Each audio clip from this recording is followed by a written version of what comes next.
Navratri vlogs. So so Navratri వచ్చిందంటే చాలు పిల్లలందరూ చాలా హ్యాపీగా ఫీల్ అవుతారు.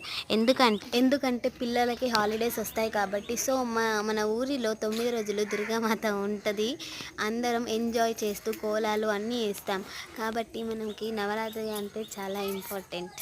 సో మీ ఊర్లో కూడా దుర్గాదేవి కూర్చోపెడతారని అందరికీ తెలుసు. సో మా ఊర్లోనైతే ఒకటే దుర్గాదేవిని కూర్చోపెడతారు. మీ ఊర్లో ఎన్ని దుర్గాదేవులు కూర్చోపెడతారో కామెంట్ చేయండి. ఎందుకంటే మీరు అనుకోవచ్చు అందరు ఊర్లలో ఒకటిలా కాకపోతే 2 కూర్చోబెడతారని. కానీ కొందరు ఊర్లలో ఒకటి కన్నా ఎక్కువ కూర్చోబెడతారు కాబట్టి నేను మీకైతే అలా అడిగా. సో నేనైతే ఇప్పుడు మా దుర్గామాతనైతే చూపిస్తాను. అది లాస్ట్లో చూపిస్తాను. మనం ఆ వాటికి అన్నీ మాట్లాడుకుందాంలే. సో ఎవరెవరికంటే నవరాత్రిలో గాజులు వేసుకుంటే ఇష్టం. సో మాకైతే చాలా ఇష్టం. సో మనమైతే ఇప్పుడు దుర్గామాతని చూద్దాం పదండి. సో ఇప్పుడే వర్షం పడింది. మేమైతే ఇప్పుడు దుర్గామాత దగ్గరికి వెళ్తున్నాం. ఈ తడకకైతే మొత్తం చెట్లు వచ్చేసినాయి. సో మా ఊర్లో దుర్గామాతనైతే ఇది. సో రాక్షసుడి తల, పులి, ఇదైతే డెకరేషన్ మొత్తం లొల్లి లొల్లి ఉంది ఇక్కడ. బాగుందా?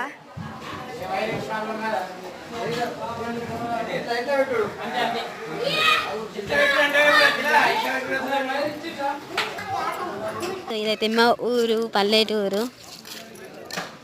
మేమైతే ఇప్పుడు దుర్గామాతని చూపించి వస్తున్నాం. అది గుడి.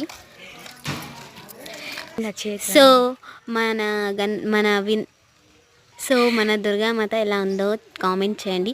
సో మన వీడియోనైతే చాలా బాగుంటుంది అని నేను అనుకుంటున్నా. మీ దృష్టిలో ఎలా ఉంటుందో నాకు తెలీదు. సో మన యూట్యూబ్ ఛానల్ అయితే చాలా తక్కువ స్టేజ్లో ఉంది. సో మీరు సబ్స్క్రైబ్ చేసి కొంచెం దాన్ని పెంచుతామని మేము ఆశపడుతున్నాం. ప్లీజ్ సబ్స్క్రైబ్ చేయండి. మన వీడియో ఎట్లా ఉందో కామెంట్ చేయండి.